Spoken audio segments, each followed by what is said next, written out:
함께 사도신경으로 신앙 고백하겠습니다. 나는 전능하신 아버지 하나님 천지의 창조주를 믿습니다. 나는 그의 유일하신 아들 우리 주 예수 그리스도를 믿습니다. 그는 성령으로 잉태되어 동정녀 마리아에게서 나시고 본디오 빌라도에게 고난을 받아 십자가에 못 박혀 죽으시고 장사된 지 사흘 만에 죽은 자 가운데서 다시 살아나셨으며 하늘에 오르시어 전능하신 아버지 하나님 우편에 앉아 계시다가 거기로부터 살아있는 자와 죽은 자를 심판하러 오십니다.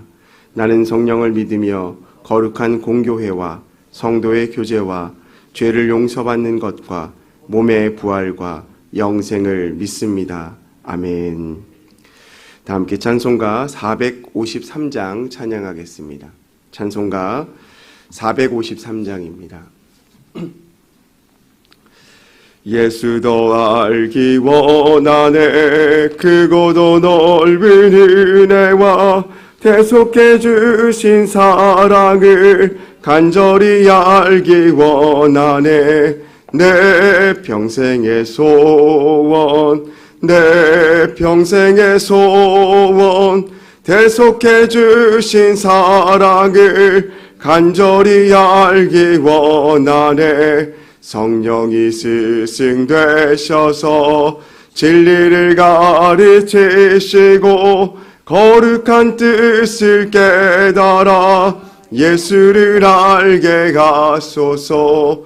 내 평생의 소원, 내 평생의 소원, 대속해 주신 사랑을 간절히 알기 원하네. 성령의 감화 받아서 하나님 말씀 배우니 그 말씀 한절한절이 내 맘에 교훈 되도다. 내 평생의 소원, 내 평생의 소원, 대속해 주신 사랑을 간절히 알기 원하네. 예수가 계신 보좌는 영광에 들려 있도다. 평화의 왕이 오시니 그 나라 왕성하도다. 내 평생의 소원, 내 평생의 소원, 대속해 주신 사랑을 간절히 알기 원하네. 아멘. 오늘은 공동체 성경 읽기 누가복음 7장 말씀입니다. 제7장. 예수께서 모든 말씀을 백성에게 들려주시기를 마치신 후에 가버나움으로 들어가시니라. 어떤 백부장의 사랑하는 종이 병들어 죽게 되었더니 예수의 소문을 듣고 유대인의 장로 몇 사람을 예수께 보내어 오셔서 그 종을 구해 주시기를 청한지라. 이에 그들이 예수께 나아와 간절히 구하여 이르되, 이 일을 하시는 것이 이 사람에게는 합당하니이다. 그가 우리 민족을 사랑하고 또한 우리를 위하여 회당을 지었나이다. 예수께서 함께 가실새 이에 그 집이 멀지 아니하여 백부장이 벗들을 보내어 이르되, 주여, 수고하시지 마옵소서. 내 집에 들어오심을 나는 감당하지 못하겠나이다. 그러므로 내가 주께 나아가기도 감당하지 못할 줄을 알았나이다. 말씀만 하사 내 하인을 낫게 하소서. 나도 남의 수하에 든 사람이요 내 아래에도 병사가 있으니 이더러 가라 하면 가고 저더러 오라 하면 오고 내 종더러 이것을 하라 하면 하나이다. 예수께서 들으시고 그를 놀랍게 여겨 돌이키사 따르는 무리에게 이르시되, 내가 너희에게 이르노니 이스라엘 중에서도 이만한 믿음은 만나보지 못하였노라. 보내었던 사람들이 집으로 돌아가 보매 종이 이미 나아 있었더라. 그 후에 예수께서 나인이란 성으로 가실새 제자와 많은 무리가 동행하더니 성문에 가까이 이르실 때 사람들이 한 죽은 자를 메고 나오니 이는 한 어머니의 독자요 그의 어머니는 과부라. 그 성에 많은 사람도 그와 함께 나오거늘 주께서 과부를 보시고 불쌍히 여기사 울지 말라. 가까이 가서 그 관에 손을 대시니 맨자들이 서는지라. 청년아, 내가 네게 말하노니 일어나라. 하심에 죽었던 자가 일어나 앉고 말도 하거늘 예수께서 그를 어머니에게 주시니 모든 사람이 두려워하며 하나님께 영광을 돌려 이르되, 큰 선지자가 우리 가운데 일어나셨다. 하나님께서 자기 백성을 돌보셨다. 예수께 대한 이 소문이 온 유대와 사방에 두루 퍼지니라. 요한의 제자들이 이 모든 일을 그에게 알리니 요한이 그 제자 중 둘을 불러 주께 보내요. 오실 그이가 당신이 오니이까 우리가 다른 일을 기다리오리이까 하라. 그들이 예수께 나아가 이르되, 세례 요한이 우리를 보내어 당신께 여쭤보라고 하기를 오실 그이가 당신이 오니까 우리가 다른 일을 기다리오리이까. 마침 그때 예수께서 질병과 고통과 및 악귀 들린 자를 많이 고치시며 또 많은 맹인을 포게 하신지라. 너희가 가서 보고 들은 것을 요한에게 알리되, 맹인이 보며 못 걷는 사람이 걸으며 나병 환자가 깨끗함을 받으며 귀먹은 사람이 들으며 죽은 자가 살아나며 가난한 자에게 복음이 전파된다 하라. 누구든지 나로 말미암아 실족하지 아니하는 자는 복이 있도다. 요한이 보낸 자가 떠난 후에 예수께서 무리에게 요한에 대하여 말씀하시되, 너희가 무엇을 보려고 광야에 나갔더냐? 바람에 흔들리는 갈대냐? 그러면 너희가 무엇을 보려고 나갔더냐? 부드러운 옷 입은 사람이냐? 보라, 화려한 옷을 입고 사치하게 지내는 자는 왕궁에 있느니라. 그러면 너희가 무엇을 보려고 나갔더냐? 선지자냐? 옳다. 내가 너희에게 이르노니 선지자보다도 훌륭한 자니라. 기록된 바 보라, 내가 내 사자를 내 앞에 보내노니 그가 내 앞에서 내 길을 준비하리라 한 것이 이 사람에 대한 말씀이라. 내가 너희에게 말하노니 여자가 낳은 자 중에 요한보다 큰 자가 없도다. 그러나 하나님의 나라에서는 극히 작은 자라도 그보다 크니라. 모든 백성과 세리들은 이미 요한의 세례를 받은지라. 이 말씀을 듣고 하나님을 의롭다 하되 바리새인과 율법 교사들은 그의 세례를 받지 아니하므로 그들 자신을 위한 하나님의 뜻을 저버리니라. 이 세대의 사람을 무엇으로 비유할까? 무엇과 같은가? 비유하건대 아이들이 장터에 앉아 서로 불러 이르되, 우리가 너희를 향하여 피리를 불어도 너희가 춤추지 않고 우리가 곡하여도 너희가 울지 아니하였다 함과 같도다. 세례 요한이 와서 떡도 먹지 아니하며 포도주도 마시지 아니하매 너희 말이 귀신이 들렸다 하더니, 인자는 와서 먹고 마시매 너희 말이 보라, 먹기를 탐하고 포도주를 즐기는 사람이요 세리와 죄인의 친구로다 하니, 지혜는 자기의 모든 자녀로 인하여 옳다함을 얻느니라. 한 바리새인이 예수께 자기와 함께 잡수시기를 청하니, 이에 바리새인의 집에 들어가 앉으셨을 때에 그 동네에 죄를 지은 한 여자가 있어 예수께서 바리새인의 집에 앉아 계심을 알고 향유 담은 옥합을 가지고 와서 예수의 뒤로 그 발 곁에 서서 울며 눈물로 그 발을 적시고 자기 머리털로 닦고 그 발에 입 맞추고 향유를 부으니, 예수를 청한 바리새인이 그것을 보고 마음에 이르되, 이 사람이 만일 선지자라면 자기를 만지는 이 여자가 누구며 어떠한 자, 곧 죄인인 줄 알았으리라. 시몬아, 내가 네게 이를 말이 있다. 선생님, 말씀하소서. 빚 주는 사람에게 빚진 자가 둘이 있어 하나는 500데나리온을 줬고 하나는 50데나리온을 줬는데 갚을 것이 없으므로 둘 다 탕감하여 주었으니 둘 중에 누가 그를 더 사랑하겠느냐? 내 생각에는 많이 탕감함을 받은 자니이다. 내 판단이 옳다. 하시고 그 여자를 돌아보시며 시몬에게 이르시되, 이 여자를 보느냐? 내가 네 집에 들어올 때 너는 내게 발 씻을 물도 주지 아니하였으되 이 여자는 눈물로 내 발을 적시고 그 머리털로 닦았으며 너는 내게 입 맞추지 아니하였으되 그는 내가 들어올 때로부터 내 발에 입 맞추기를 그치지 아니하였으며 너는 내 머리에 감람유도 붓지 아니하였으되 그는 향유를 내 발에 부었느니라. 이러므로 내가 네게 말하노니 그의 많은 죄가 사하여졌도다. 이는 그의 사랑함이 많음이라. 사함을 받은 일이 적은 자는 적게 사랑하느니라. 이에 여자에게 이르시되 내 죄 사함을 받았느니라.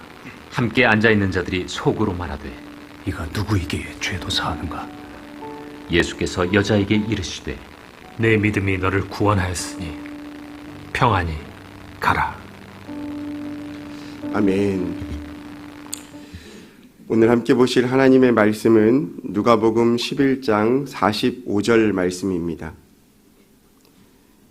신약성경 113면에 있는 누가복음 11장 45절에서 54절까지의 말씀을 함께 보겠습니다. 함께 읽겠습니다. 한 율법교사가 예수께 대답하여 이르되 선생님 이렇게 말씀하시니 우리까지 모욕하심이니이다. 이르시되 화 있을진저 또 너희 율법교사여 지기 어려운 짐을 사람에게 지우고 너희는 한 손가락도 이 짐에 대지 않는도다. 화 있을진저 너희는 선지자들의 무덤을 만드는도다. 그들을 죽인 자도 너희 조상들이로다. 이와 같이 그들은 죽이고 너희는 무덤을 만드니 너희가 너희 조상의 행한 일의 증인이 되어 옳게 여기는도다. 그러므로 하나님의 지혜가 일렀으되 내가 선지자와 사도들을 그들에게 보내리니 그 중에서 덜어는 죽이며 또 박해하리라 하였느니라. 창세 이후로 흘린 모든 선지자의 피를 이 세대가 담당하되 곧 아벨의 피로부터 제단과 성전 사이에서 죽임을 당한 사가랴의 피까지 하리라. 내가 너희에게 이르노니 과연 이 세대가 담당하리라. 화 있을진저 너희 율법교사여 너희가 지식의 열쇠를 가져가서 너희도 들어가지 않고 또 들어가고자 하는 자도 막았느니라 하시니라. 거기서 나오실 때에 서기관과 바리새인들이 거세게 달려들어 여러 가지 일을 따져 묻고 그 입에서 나오는 말을 책잡고자 하여 노리고 있더라. 아멘. 예물 봉헌하겠습니다. 양은영 권사님 감사예물, 주순덕 권사님 예수님께서 주인 되는 가정 되게 하소서 감사예물 드렸습니다. 주순덕 권사님 100번째 예물, 황희돈 집사님 1000번 예물 주님 복 주심에 감사드립니다. 이미경 권사님 천일작정 감사예물 드렸습니다. 1000번째 예물 장진혁, 장규식, 김정옥, 장진용, 유예림, 김혜자, 유영선, 유준경, 김준우, 김준성, 오선경, 김유신, 김서일, 박연희, 김봉재 성도님 예물 드렸습니다. 기도하겠습니다. 사랑과 의리가 풍성하신 하나님 감사합니다. 오늘도 우리에게 새날 주셔서 하나님 앞에 나와 예배하며 하루를 시작하게 하시니 감사합니다. 우리의 삶의 주권이 주님께 있음을 믿음으로 고백하며 하루의 첫 시간을 주님께 올려드리오니 우리의 예배를 받아 주시옵소서. 우리의 삶의 고백을 받아 주시옵소서. 이 시간 정성껏 준비한 예물을 주님 앞에 기도 제목을 적어 올려드린 손길이 있습니다. 하나님, 그 기도 제목들마다 하나님께서 신실하게 들으시고 하나님의 때와 하나님의 응답이 이루어지는 역사가 나타나게 하여 주옵소서. 또한 이 시간 간절한 마음으로 주 앞에 나와 말씀 듣기를 사모하며 또한 간구하기를 다짐하는 우리 성도님들 한 분 한 분의 삶을 주님께서 친히 만져주셔서 하나님의 회복하심을 경험하는 귀한 시간 되게 하여 주시고 말씀을 통하여 결단하며 기도를 통하여 주의 음성 듣는 귀한 시간 되게 하여 주옵소서. 감사드리며 사랑이 많으신 예수님의 이름으로 기도합니다. 아멘. 할렐루야. 새벽기도 가운데 오신 여러분들을 주님의 이름으로 축복하고 환영합니다. 먼저 광고 한 가지 드리겠습니다. 오늘 신성의 아침 9월 11일자 제목이 말씀이 잠언 11장 24절에서 31절까지 말씀인데요. 오늘 제목이 성적 유혹으로 잘못 기재됐습니다. 오늘 제목은 재물의 역설이라는 제목으로 바꿔서 생각해 주시면 되겠습니다. 신성의 아침 오늘 날짜 제목이 오타가 있었습니다. 양해해 주시기 바랍니다. 요즘은 잘 그런 모습이 보이지 않지만 아직도 시골 마을 가운데 가면 프랜카드가 많이 붙습니다. 근데 대부분 프랜카드가 보면 누구 조합장 당선 뭐 이런 프랜카드가 붙지만 또 시즌이 되면 한참 많이 붙는 프랜카드가 누구의 자녀 사법고시 합격, 변호사 시험 합격, 심지어는 대학교 합격, 뭐 축, 경축, 그리고 무슨 몇 년생 갑계 일동 뭐 이런 프랜카드를 자주 보게 됩니다. 그런 것들을 볼 때마다 저걸 왜 붙였지? 라는 생각을 하지만 또 한편으로는 그 프랜카드 하나가 그 마을의 자랑이 되기도 하고 그 동문의 자랑이 되기도 하고 그 부모의 자랑이 되겠구나라는 생각들을 종종 하게 되어집니다. 왜 그렇게 붙일까 생각해 보면 우리 마을 출신이다. 그리고 내 친구의 아들이다. 그리고 나의 아들이다. 라는 것들을 간접적으로 이렇게 비춰주는 것이죠.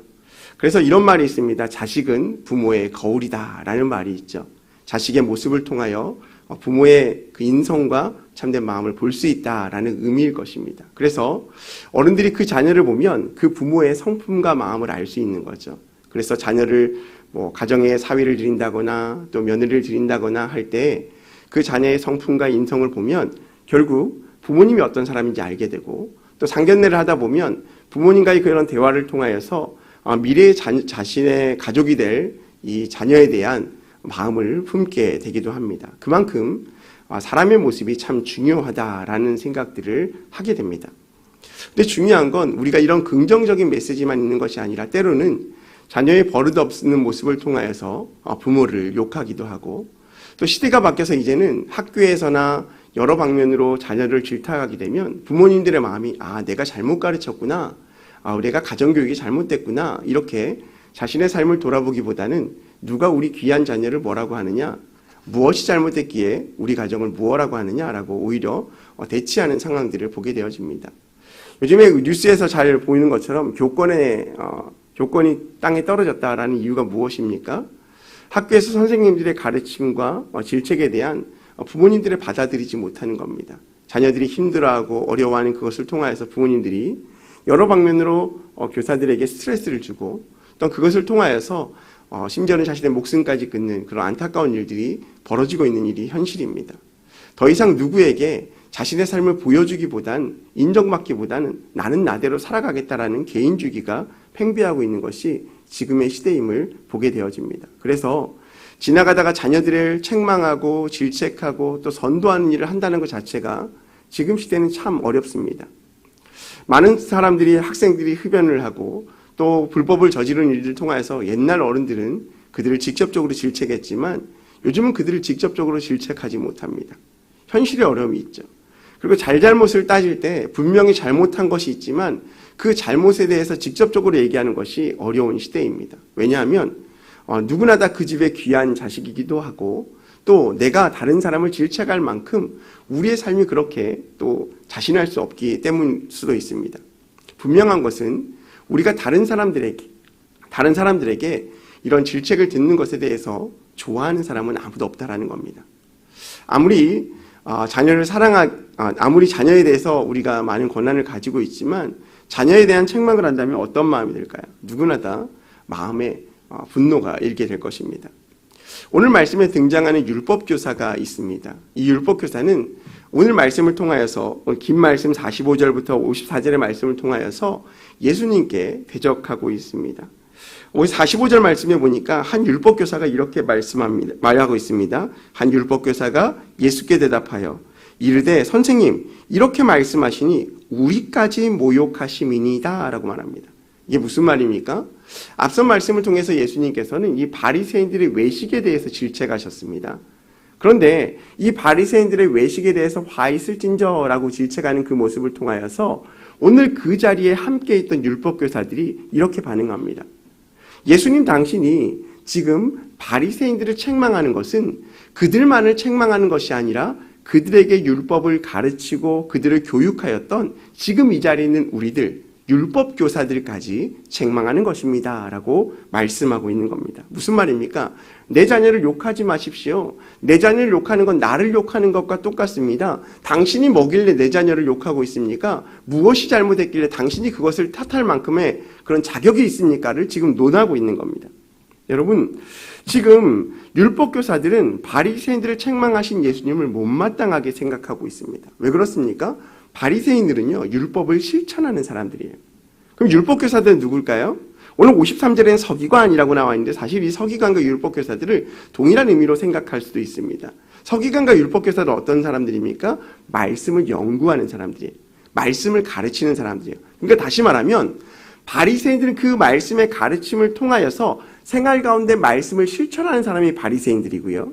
그리고 그 말씀을 실천할 수 있도록 율법을 정하고 공부하고 연구했던 사람이 율법교사들이에요. 서기관들이에요.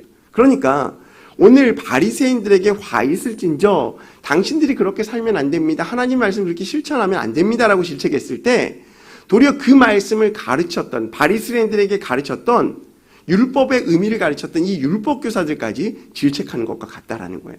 그러니까 우리 자녀들이 세상 가운데 너 그렇게 가정교육이 그만큼밖에 안 됐니? 라는 얘기를 들을 때 우리가 기분 나쁜 이유가 뭡니까? 우리 가정은 그렇지 않은데 왜 나까지 뭐라고 하지? 나를 욕하는 건 부모님을 욕하는 거야? 라고 생각하는 것과 같다라는 겁니다. 여러분, 예수님께서 지금 이 율법교사들까지 책망하고 있습니다. 특별히 오늘 45절부터 54절까지 말씀에 동일하게 세 가지 화 있을진저라고 하면서 바리새인들에게 율법을 가르쳤던 당신들도 잘못이 있습니다라고 오늘 얘기하고 있습니다.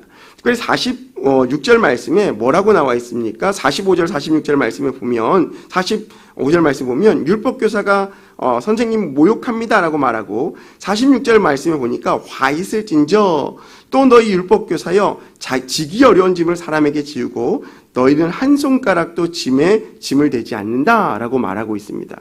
이 말은 무엇입니까? 당신들이 이 율법을 논할 때 당신도 질 수 없는 율법의 이론을 만들어서 당신은 그렇게 지키지 않고 있는데 세상 사람들은 지키라고 한다라는 것을 질책하는 겁니다. 한 가지 예를 들면 당시에는 이 모세 율법을 지키기 위해서 그리고 세상의 율법을 지키기 위해서 약 613가지 율법을 제정했어요. 근데 이것은 본질적인 말씀의 의미가 아니라 삶을 통하여 우리가 하나님의 자녀라면 이러이러한 관습과 전통을 지켜야 된다라는 613가지 전통을 만들었다는 거죠. 그래서 실제로 하나님께서 이스라엘 백성들에게 주셨던 그 말씀의 의미를 지키기보다 사람들이 뭐가 중요할까요? 이 613가지의 율법의 전통을 지키는 게 급급했다라는 거예요. 여러분 생각해 보십시오. 매주일마다 안식일에 예배를 드리는데 613가지를 지켜야만 예배를 드릴 수 있다고 한다면 여러분 예배를 드릴 수 있는 사람이 있을까요? 사실상 불가능한 거예요. 율법을 제정한 목적은 하나님께 예배드리는 것, 그리고 율법을 통하여 하나님이 우리를 사랑하시는 방법, 제사 드리는 방법, 예배 드리는 방법, 하나님의 자녀로서 회복하는 방법을 말씀하셨음에도 불구하고 이 율법교사들이 제정한 613가지의 전통과 그 율법을 통하여서 사람들은 본질적인 의미는 떠나가고 형식적인 모습만 나와 있다는 거예요. 그러니까 쉽게 말하면 예배에 오기 위해서는 이러이러한 일들을 해야 돼. 삶을 살아갈 때는 이러이러한 행동을 해야 되라고 제정하고 있다는 거예요. 그런데 아이러니한 거는 오늘 예수님께서 질책한 것이 무엇입니까? 46절에 보니까 너희 율법교사여 지기 어려운 짐을 사람에게 지우고 너희는 한 손가락도 이 짐에 대지 않는다. 무슨 말입니까? 그 율법과 전통을 제정한 사람은 너희지만 너희는 그 율법도 너희도 지키지 않고 있지 않느냐 이것을 지적하는 거예요. 너희도 지키지 못할 율법을 만들어서 왜 백성들에게 짐을 지우느냐라고 말씀하는 거예요. 여러분 당시에는요 지금처럼 문명이 이렇게 막 뛰어난 사람이 아니에요. 이렇게 문명률이 적지 않은 시대예요. 그러니까 글을 모르는 사람도 있고요. 당시에 또한 율법을 가르치고 행할 수 있는 사람은 극히 일부분이었어요. 이 바리새인이 된다라는 것 자체도 이스라엘 백성들 가운데 아주 존경받을 만한 위치였지만 그 바리새인들을 가르쳤던 율법교사라고 하면 어떨까요? 더 뛰어난 위치이지 않겠습니까? 그런데 백성들로 하여금 지키기 어려운 것, 알지 못하는 율법의 여러 가지 제정을 통하여서 사람들에게 짐을 지우고 있지만 정작 그 짐을 율법교사들과 바리새인들이 지지 않는 것에 대해서 질책하고 있는 겁니다. 두 번째는 무엇을 질책합니까? 47절 말씀에 보니까 이렇게 말합니다. 화 있을진저 너희는 선지자들의 무덤을 만드는도다. 그들을 죽인 자도 너희의 조상들이니라 말씀하고 있습니다. 길게 설명하고 있지만 무슨 말씀이냐면 이런 거예요. 율법으로 너희가 사람을 살리는 데 사용해야 되는데 도리어 그 율법으로 선지자들의 무덤을 만들었다라는 거예요. 여러분 선지자들이 하나님께서 보내신 이유가 무엇입니까? 하나님의 뜻을 전달하기 위함입니다. 그런데 이 율법교사들은 그것을 교묘하게 활용했다라는 거예요. 자, 쉽게 얘기하면 이런 겁니다. 우리가 국가의 중요한 선거가 끝나거나 또한 정치인들의 행보를 하면 가장 먼저 찾는 곳이 어디입니까? 현충원이에요. 현충원에 가서 참배를 하죠. 참배를 하죠. 왜 그렇습니까? 자신의 정통성을 얘기하는 거예요. 나는 대한민국 국민으로서 국가에 이바지한 이 국가 유공자들의 정신을 이어서 대한민국을 올바르게 내가 세워갈 것이다라는 그런 마음을 다짐하는 거예요. 그런데 그런 형식은 있지만 현대의 정치인들을 보면 어떻습니까? 여야를 막론하고 자신의 이익을 위해서만 나아가고 있는 모습을 보게 되어집니다. 왜 그런 행보를 할까요? 보여주는 거예요. 나는 이 국가의 정통성을 인정한 계승한 사람이다. 하지만 정작 그들의 모습은 어떻습니까? 여러 가지 자신의 이익과 당의 이익과 때로는 국민들을 생각한다는 이유를 설명하고 있지만 정작 여러 방면에서 자신의 이익을 탐하는 모습들을 보게 된다는 거죠. 오늘 말 두 번째 화 있을진저라고 말하는 율법에 대해서 이 율법교사들은 율법으로 사람을 살리는 일에 사용해야 하지만 정작 그들은 이 율법을 이용하여 선지자의 무덤을 만들었다. 형식은 있지만 본질을 온전히 생각하지 못하고 그 형식적인 삶을 통하여 이 율법을 이용하여서 오히려 선지자들의 무덤을 만드는, 많은 믿는 사람들에게 무덤으로 인도하는 잘못된 길을 인도하고 있다는 것을 말씀하고 있는 겁니다.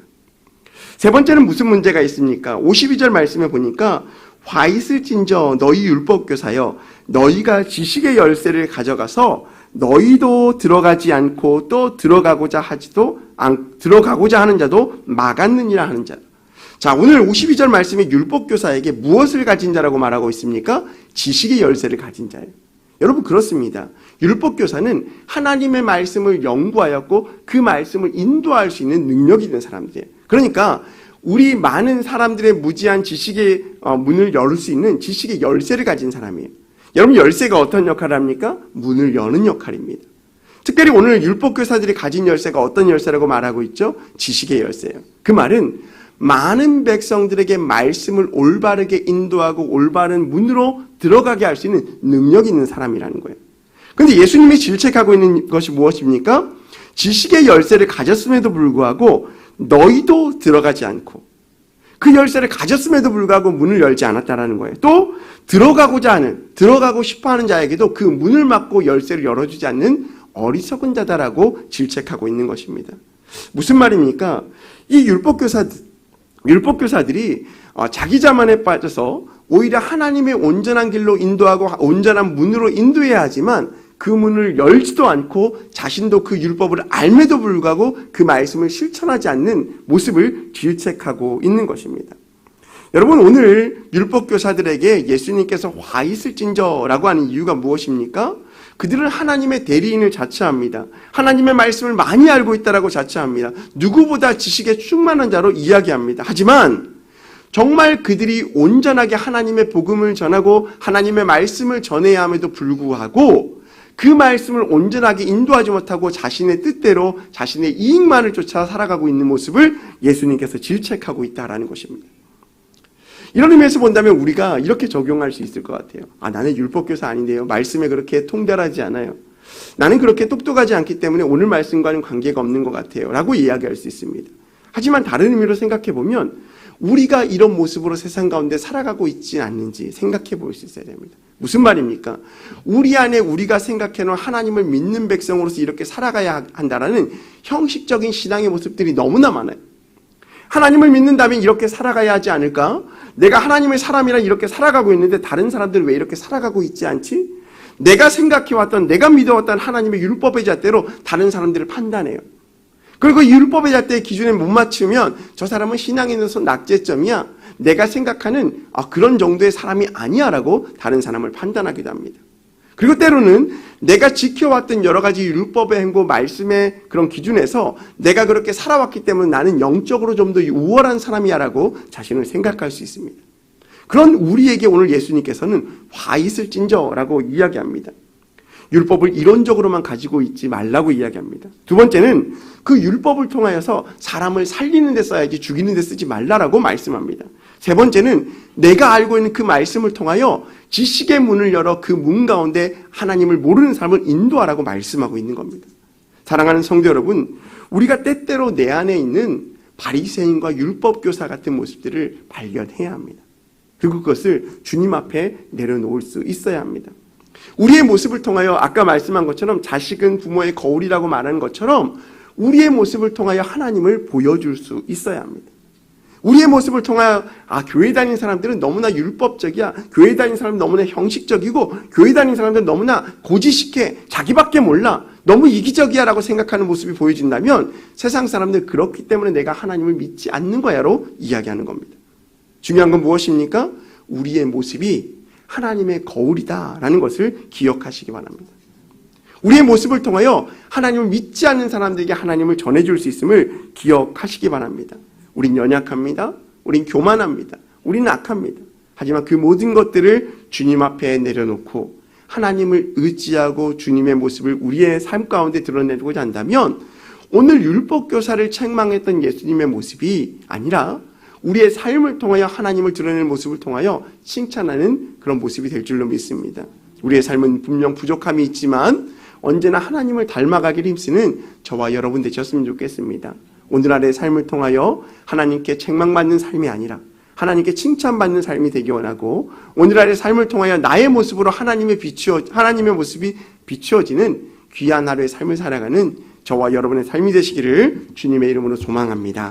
우리 시간 함께 이번 금주의 기도 제목 가지고 함께 기도하겠습니다. 오늘의 기도 제목을 함께 읽겠습니다. 하나님의 숨겨진 보화가 되게 하소서. 하나님만이 내 삶의 보화 되게 하소서. 셀과 온 세대 통합 예배가 정착되게 하소서. 자녀들이 믿음의 다음 세대가 되게 하소서. 환우들에게 치유를 더하소서.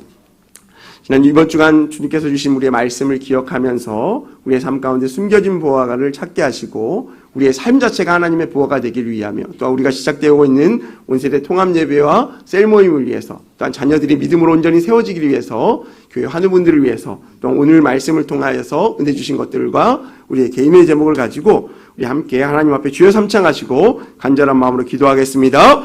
주여! 주여! 주여! 할렐루야. 사랑과 은혜가 풍성하신 하나님 아버지 감사합니다. 하나님께서 우리의 삶을 지키시고 인도하여 주시며 붙잡아 주시니 감사합니다. 하나님만이 우리의 삶의 전부 되심을 우리가 믿음으로 고백하오니 하나님 주님을 온전히 바라보는 우리 인생 되게 하여 주시옵소서.